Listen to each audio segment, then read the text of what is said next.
Si vous êtes à l'étranger, nous sommes à Kinshasa. Bienvenue à tous. Merci de regarder votre magazine, ce nouveau numéro, qui reçoit pour la toute première participation le professeur Théophile Bemba Fundou, professeur d'université, plusieurs fois ministre, ministre de l'Intérieur, Sécurité, ministre de l'ESU, enseignement supérieur universitaire. Vous avez été gouverneur de la ville de Kinshasa sous Mzee Laurent Désiré Kabila, directeur de cabinet de Joseph Kabila. Et aujourd'hui, vous enseignez à l'université, vous êtes notre invité. Nous allons faire le tour d'horizon de l'actualité politique en République démocratique du Congo. Vous êtes notre invité. Bienvenue, professeur, et merci d'avoir accepté notre invitation. Merci de l'invitation aussi. Je viens à vous. Je sais que vous faites du bon travail et je n'ai pas hésité de répondre à cette invitation. Merci. Alors, on va d'abord faire le point sur l'actualité politique en RDC. Vous avez été proche du président de la République, Joseph Kabila. Aujourd'hui, vous êtes président national d'un parti politique, Alliance pour l'alternance et le progrès. Est-ce que vous voulez nous le présenter succinctement? Oui, le parti politique Alliance pour l'alternance et le progrès a été reconnu officiellement en décembre 2021. C'est un jeune parti politique, mais qui déjà en 2023 est allé aux élections. C'est un parti qui est né à la suite d'une volonté très claire de ma part au regard de déceptions connues dans le parti dont j'étais fondateur, qui était le PPRD. Déception. Des déceptions. Et alors, j'ai décidé, après avoir écouté les uns et les autres autour de moi, de compiler les valeurs que j'ai eu à représenter toute ma vie politique, ce que j'ai incarné dans ma vie politique, me disant, écoute, je gagne de l'âge, il faut un héritage. Et moi, je pense que le Congo a besoin d'être gouverné autrement si vraiment, réellement, on veut sortir de tout le problème dans lequel on se trouve.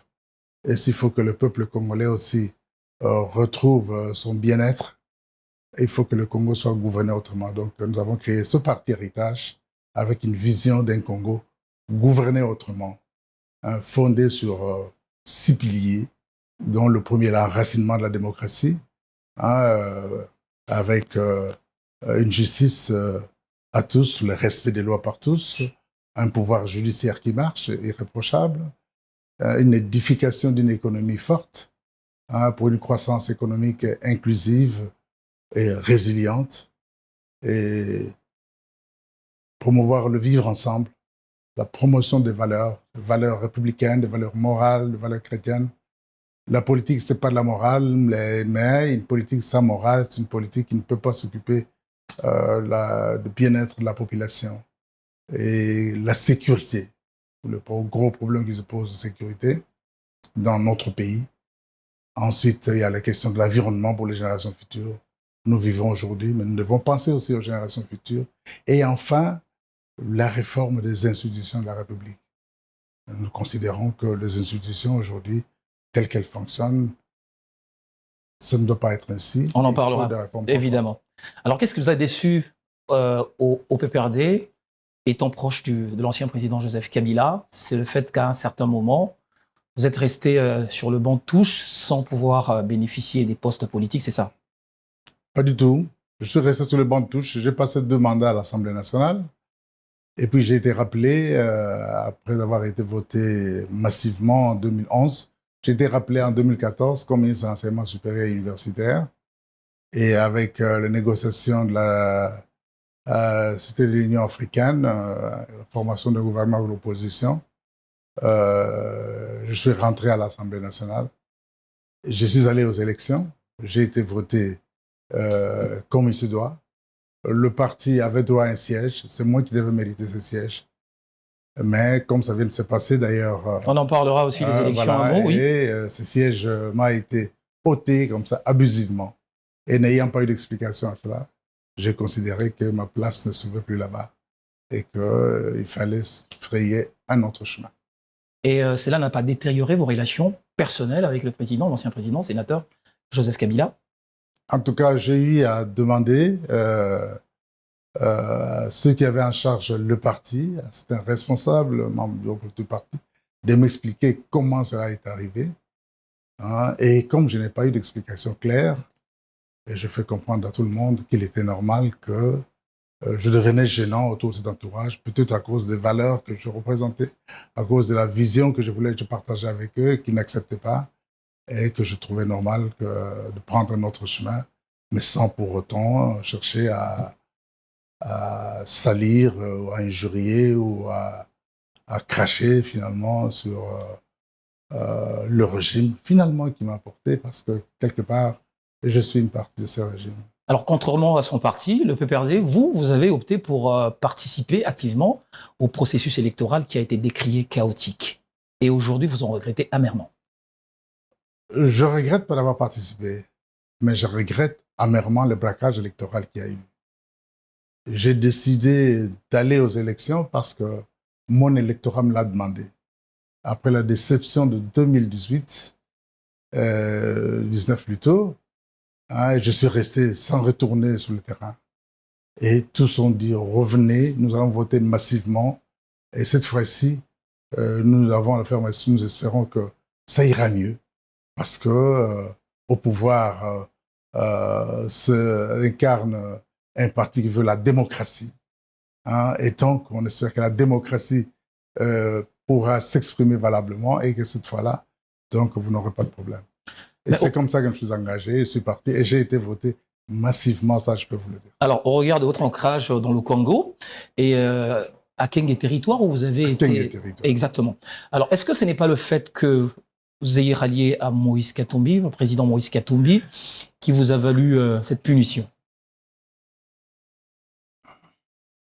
Bon, moi je dirais que au-delà de... C'est vrai, nous avons levé l'option. C'est vrai. Non, je dis, nous avons levé l'option d'être dans un regroupement, l'alternance. Et ce regroupement, effectivement, allié ensemble par de Moïse Katumbi, qui était notre candidat président. Nous l'avons relié en âme et conscience. Hein, et donc, nous disons ce qui s'est passé. S'il y a quelque chose à regretter, c'est le fait que la démocratie ne s'est pas exprimée. Voyez-vous? C'est-à-dire que ceux qui sont en charge de gérer les élections, qui est la Commission électorale nationale indépendante, qui devait faire complètement ce travail, et en plus ceux qui sont en charge des institutions de la République, qui devraient éviter d'interférer dans le travail démocratique qui se fait, eh bien, c'est toutes ces choses-là qui ont été faites, hein, et qui sont regrettables, parce que dans un pays qui se veut démocratique, il y a des choses qui ne peuvent pas se permettre. Hein, il y a des choses qui ne peuvent pas se permettre. Comme des particuliers qui ont détenu des machines à voter à la maison. Comme des particuliers, c'est un scandale horrible. Ça a été également... Je suis très gêné quand j'entends le président de la CENI dire qu'il a été félicité et qu'il a organisé de belles élections au Congo. Mais à quoi sert ces mensonges alors qu'on sait que sur le terrain, les choses n'ont pas du tout été. Hein, et c'est très, très mauvais. Et on doit savoir, vous savez, dans le monde, il existe ce qu'on appelle l'indice de la démocratie. Oui. Et la République démocratique du Congo, en Afrique, est l'avant-dernière. Et juste avant la République centrafricaine, avec un indice de démocratie de 1,68. Et au monde, nous sommes 160e, toujours vers le 20 dernier. Donc, nous sommes très loin. Et lorsqu'on regarde ces indices de la démocratie, en réalité, on est dans un régime qui est autoritaire. Ce n'est pas de la démocratie. Et ça, c'est un problème dans notre pays, de clarifier quel système politique qui doit être communiqué à la population, qui doit être vécu, qui doit être exercé pour que les choses changent dans ce pays. Professeur, mais quand on regarde les différents processus électoraux qui se sont succédés en RDC, commençons avec celui de 2011, 2018, il n'y a jamais eu de processus électoral en RDC démocratique crédible. Jamais. Ce n'est pas une première. Moi, je vais vous dire qu'en 2006, parce que finalement, la relance de la démocratie vient de l'accord global et inclusif de Sun City. Oui. Il fallait instruire un nouvel ordre politique. J'étais négociateur à Sun City et je suis ministre de l'Intérieur en 2006. Je travaillais à côté du président Malou Malou, paix à son âme. Et je peux vous dire, comme ministre de l'Intérieur, nous avons concouru pour la sécurisation du processus électoral et tout s'est passé normalement. Je vous dis. Côté sécurité. Côté sécurité et même côté élection, processus électoral lui-même. Ça a toujours été décrié. Voilà. Il y a toujours eu des morts, il y a toujours eu des gens dans la rue. Oui, il y a toujours, il y en a toujours, vous savez, dans toutes les élections, même dans le pays, dans le pays de démocratie parfaite, comme la Suède ou d'autres démocraties imparfaites, mais quand même une démocratie comme les États-Unis, il y a toujours des gens qui crient. Mais le plus important, c'est de pouvoir mener un processus qui puisse être pour la majorité de la population congolaise et pour le pays, comme on dit, juste, inclusif et transparent. Il peut y avoir qu'il y ait quelques dérapages par-ci par-là, mais dans l'ensemble, ça ne peut pas être comme ce qu'on a vécu en 2023, qui est un scandale du siècle. Plus chaotique. Un scandale du siècle. Donnez quelques éléments qui vous font dire ça. Quelques éléments. Mais d'abord de parler machine à voter. Oui. Qu'on retrouve, on a vu des candidats sortir avec de la CENI, aller sur le terrain. On les a vus dans les maisons de candidats qui s'auto-votaient. Ça, c'est un cas. Deuxièmement, parlons de la nomination. Et là, ce n'est pas moi qui l'ai dit. Le président Kadima lui-même l'a dit. À ce qui concerne les conseillers municipaux. Lapsus. Voilà, bah écoutez, c'est pas le lapsus, c'est vraiment du fond du cœur que ça ressortait. Voilà. Donc, il y a des faits majeurs comme ça. Oui. Troisièmement, parlons de l'influence, il faut le dire. On sait que... pression politique. Les pressions politiques.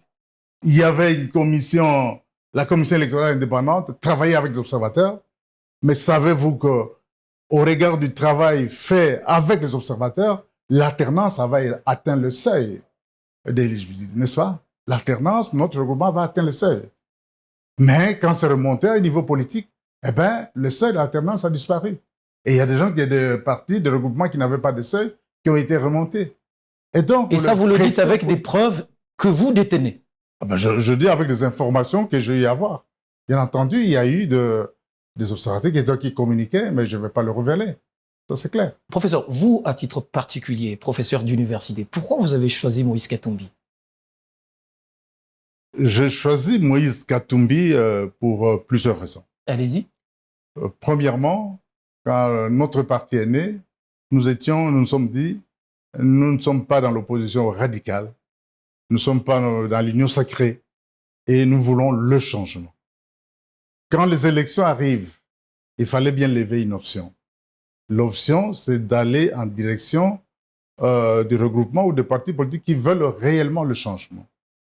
Et donc, personnellement, faisant le bilan de ceux qui nous avaient gouverné les 5 ans passés, je considérais que ce bilan n'était pas positif, n'était pas satisfaisant. Premier mandat, chaotique. Voilà, okay. N'était pas satisfaisant. Alors donc, il fallait s'orienter vers une autre direction. Et cette direction, en balayant les différents opposants qui étaient en place, j'ai pensé, moi, avec Moïse Katumbi, on pouvait faire l'affaire. J'étais ministre de l'Intérieur, je l'ai connu comme gouverneur du Katanga. J'ai vu le beau travail qu'il avait abattu et qui lui a fait cette réputation, finalement, de pouvoir jusqu'à développer cette ambition de devenir président de la République pour l'ensemble du Congo. Je l'ai vu président de Mazembe.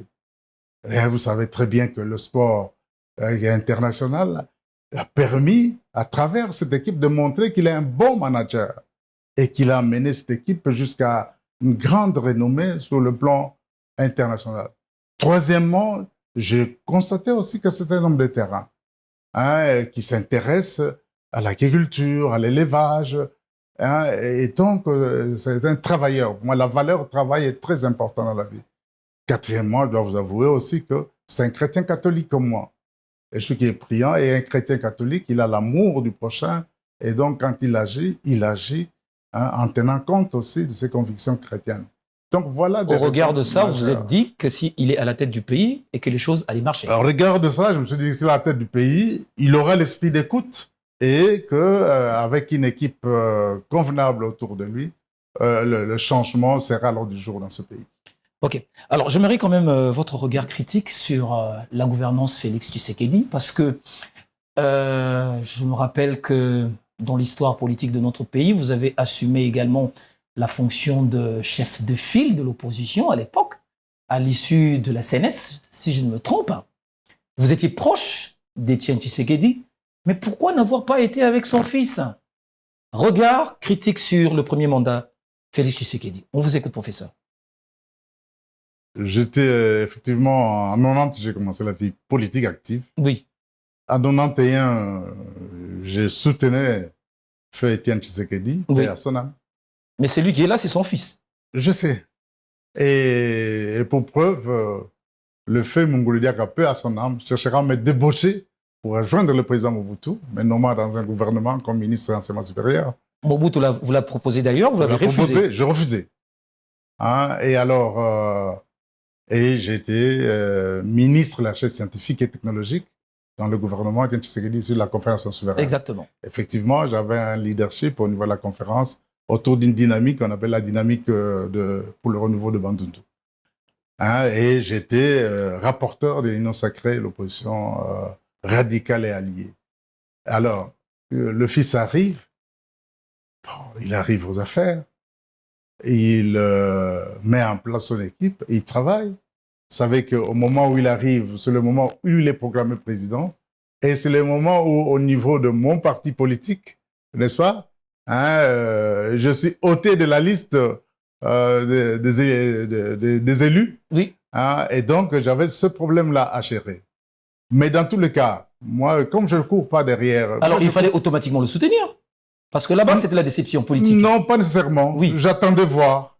J'avais, dans mon imaginaire, moi, je dis la vérité, dans mon imaginaire, je me disais, tiens, quelles que soient les conditions dans lesquelles il arrive, mais il y a le père quand même qui a milité pendant 32 ans. Oui. Et donc, on peut penser quelque part que ça peut être une bénédiction hein, pour lui, pour hériter du travail que le père a fait. Et donc, à ce moment-là, il fallait attendre, voir maintenant comment le travail va se faire sur le terrain. Mais malheureusement, tel que ça se fait sur le terrain, c'était plus du tout attrayant. À partir de quel moment il vous a déçu? Bon. Les 100 jours. Il faut commencer d'abord par ce programme. J'ai vu le début. Oui. De manière très claire, je n'ai pas aperçu dans la présentation du programme de gouvernement une vision assez claire hein, qui indiquerait que réellement demain il y aura un changement. Ça, c'est premièrement. On commençait avec des projets. Et il y a aussi ce projet de 100 jours. Le résultat, c'est chaotique. J'estimais que les choses par lesquelles ils avaient commencé, telles que les sautes-moutons et toutes ces choses-là, ce n'étaient pas des choses prioritaires par rapport aux fondamentaux sociaux de la population congolaise. Et ensuite, je suis vu dans l'évolution. Quand est arrivée cette affaire d'achat des consciences des députés pour nationaux... s'octroyer une majorité. Pour s'octroyer une majorité. Hein, et j'ai estimé aussi que... ce ne sont pas les valeurs que vous défendez. Ce ne sont pas des valeurs que je défends. Et donc, il y a autant de choses, je peux encore en continuer d'autres, qui ont fait que, écoutez, dans ces conditions-là, je préférais continuer à soutenir les valeurs que j'ai toujours défendues et rester dans l'opposition. Alors, au regard de vos valeurs chrétiennes, professeur, vous avez travaillé avec le président Kabila. Qu'est-ce que lui aussi il a fait en 18 ans? Merci beaucoup. J'ai travaillé avec le président Kabila. Oui. Il est arrivé après l'assassinat de Mzee Laurent Kabila, paix à son âme, hein, avec lequel j'ai travaillé énormément comme gouverneur de la ville de Kinshasa. Et quand il arrive en 2001, personnellement, j'ai été nommé directeur des cabinets, je crois que le 13 mars 2001. Et à ce moment-là, quand il arrive, il montre une direction à suivre. Et il dit, on relance le dialogue intercongolais. Parce que s'il n'y a pas de paix, il n'y a pas de développement. On fait une réouverture démocratique pour que le multipartisme existe, que les partis fonctionnent. La démocratie doit être vécue au Congo. On fait tout pour relancer l'économie de notre pays. Stabiliser la monnaie, hein, parce que c'est important pour notre peuple. Et une ouverture démocratique pour qu'on ne devienne pas un pays qui est banni du monde entier. Et moi, je peux vous dire que comme directeur de cabinet, j'ai été dans les négociations politiques pour voir les uns et les autres travailler.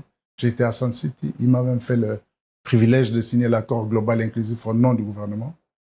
Tout ce qu'il a promis, il a réalisé. Et à l'issue de l'accord global et inclusif, qu'est-ce qu'il a fait? Eh bien, tout de suite, il a organisé des élections de 2006.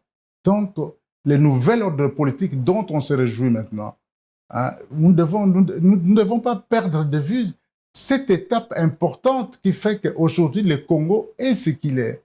Il est vécu ce qu'il est même. On devait consolider cela.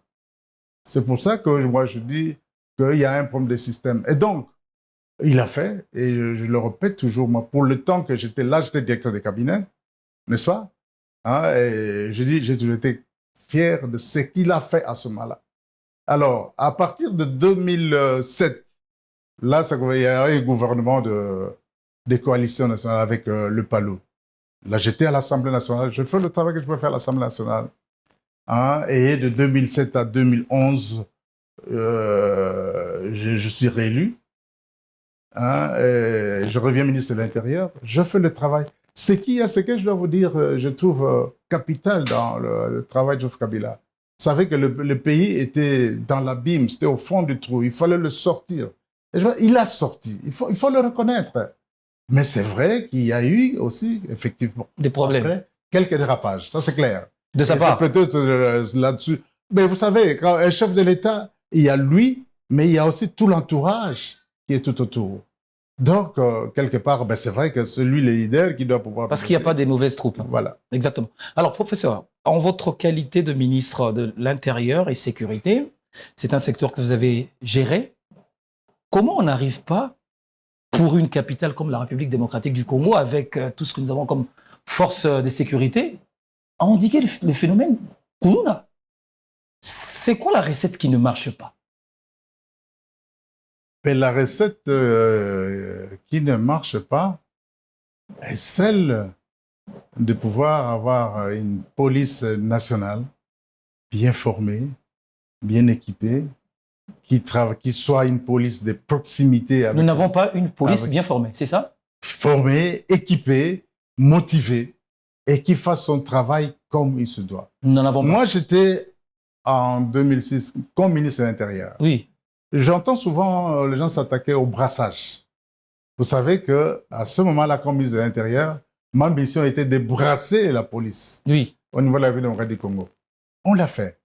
Mais pour faire ce brassage, ça a été précédé par des formations à Kassangolo.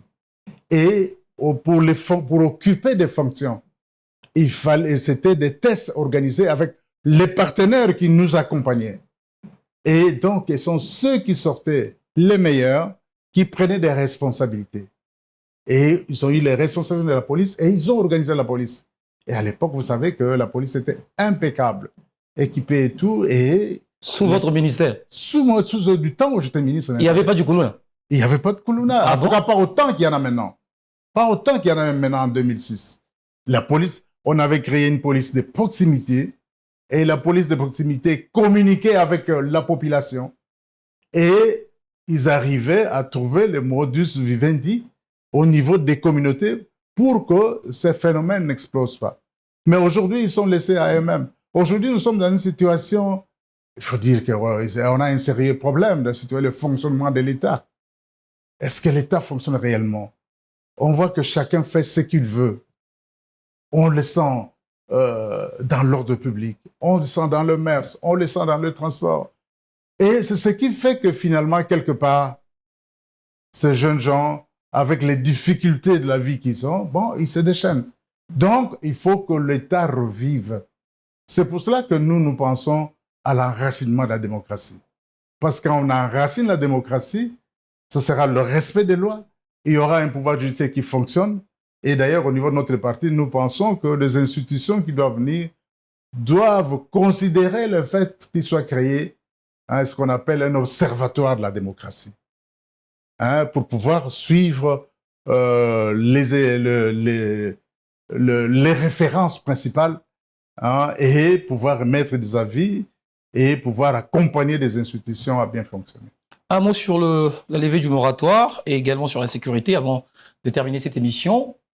Le gouvernement a décidé sur la levée du moratoire aujourd'hui.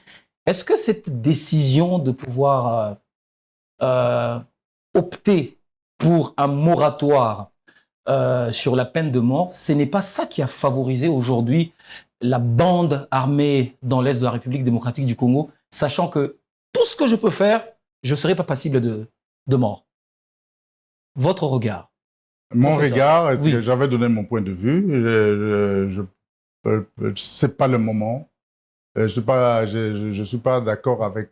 C'est pas le moment. Je suis pas d'accord avec la levée. Pourquoi? Le moment, c'est quand? Ben, il y aura même pas de moment pour ça. Pour moi. Donc vous êtes contre la peine de mort? Je suis contre la peine de mort. Pourquoi? La vie, mais notre constitution, lisez dans un de ces articles, la vie humaine est sacrée. La vie humaine est sacrée. Et donc nous devons la respecter. Les institutions de la République, ceux qui tuent doivent être sanctionnés, mais conformément aux lois de la République. Et il y a des peines on peut leur ôter la possibilité d'être en vie, pas d'être en vie, mais de pouvoir agir en les coffrant. Il y a des peines qui existent pour cela. Quand il y a plutôt quand il y a eu ce moratoire, il y a eu des peines qui existaient. Pourquoi je le dis? Parce que je suis d'accord que ceux qui tuent méritent d'être punis sévèrement. Oui. Je suis d'accord que la trahison, c'est une mauvaise chose qu'on ne peut pas accepter. Mais en même temps, je ne pense pas que dans ce pays, avec tout le problème qui couvre encore dans le pays, parce que le pays, on a dit seulement que la justice est malade. Oui, elle est malade, effectivement. Mais il n'y a pas que la justice qui est malade, mais l'ensemble du pays est malade. L'ensemble du pays est malade. Hein? On a à se soigner dans plusieurs domaines. Et donc, fort de tout cela, je pense que pour le moment, ce qu'il faut, ce n'est pas de penser que les gens trahissent sur le terrain, mais il faut plutôt voir les choses en amont. C'est-à-dire quoi? C'est-à-dire que ceux qui en envoient au fond, n'est-ce pas? Ceux qui sont envoyés au fond, quelle est notre responsabilité? Quelles sont les réformes que nous avons entreprises pour avoir une bonne armée? Une armée équipée, une armée motivée, n'est-ce pas? Quelle réforme? Et quand on les envoie sur le terrain, comment ils sont-ils accompagnés? Parce qu'on apprend aussi parfois de l'argent qui... Leur prise en charge. Leur prise en charge. Qui n'arrive pas. Donc, il y a tout cela qu'il faut considérer. Et donc, c'est comme cela que je considère, tout en considérant que, effectivement, ceux qui trahissent, ceux qui tuent doivent être sanctionnés sévèrement, mais je considère que la levée de moratoire, ce n'était pas le moment, en ce moment que notre justice est malade, tel que le président de la République lui-même l'a déclaré. Alors, professeur, la sécurité, la défense du pays avec le M23, est-ce que l'industrie européenne qui a aujourd'hui besoin des matières stratégiques qui sont produites en République démocratique du Congo, est-ce que ce n'est pas ça la cause de la guerre en République démocratique du Congo? Ou faut-il seulement voir Kagame comme étant l'obstacle, à votre avis? Il y a plusieurs raisons qui amènent à cette guerre. Bien entendu, il y a les multinationaux qui ont des intérêts. Nous sommes un pays riche, avec toutes les ressources minières qu'il y a à l'est du pays. Ils utilisent des intermédiaires, des pays intermédiaires. Ce sont nos voisins. Deux fois vos compatriotes? Deux fois, les compatriotes sont ses complices. Exactement. Ils les utilisent. Oui. N'est-ce pas? Et finalement, la guerre nous est imposée. Guerre nous est imposée. Kagame n'est pas lui le problème. Hein? Kagame est un des intermédiaires qu'on utilise, n'est-ce pas? Oui. Kagame, les Rwandais soutiennent les M23 et les M23 qui nous agressent. S'il n'y avait pas le soutien du Rwanda, je ne crois pas que le M23 tiendrait. Mais le problème, moi je dis le problème c'est lequel? C'est que nous devons savoir que le problème de sécurité, c'est un problème majeur pour le pays. Et que donc les institutions de la République, tout en cherchant à négocier, à faire de la diplomatie, mais ils doivent pouvoir le gérer globalement. C'est-à-dire, il faut que de l'intérieur, que la gouvernance change. Si nous gouvernons mieux, si nous gérons mieux nos ressources naturelles, si nous en faisons notre poumon pour le développement de ce pays, parce qu'il y a des pays comme le Botswana qui l'ont fait, et avec un fonds souverain qui prennent de l'argent et qui investissent dans les secteurs tels que l'éducation, tels que la défense nationale, nous serons respectés par nos voisins.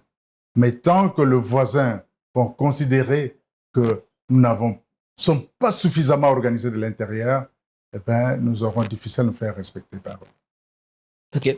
Alors, professeur, au regard de vos matières que vous enseignez, il y a une question également en République démocratique du Congo, l'insécurité alimentaire.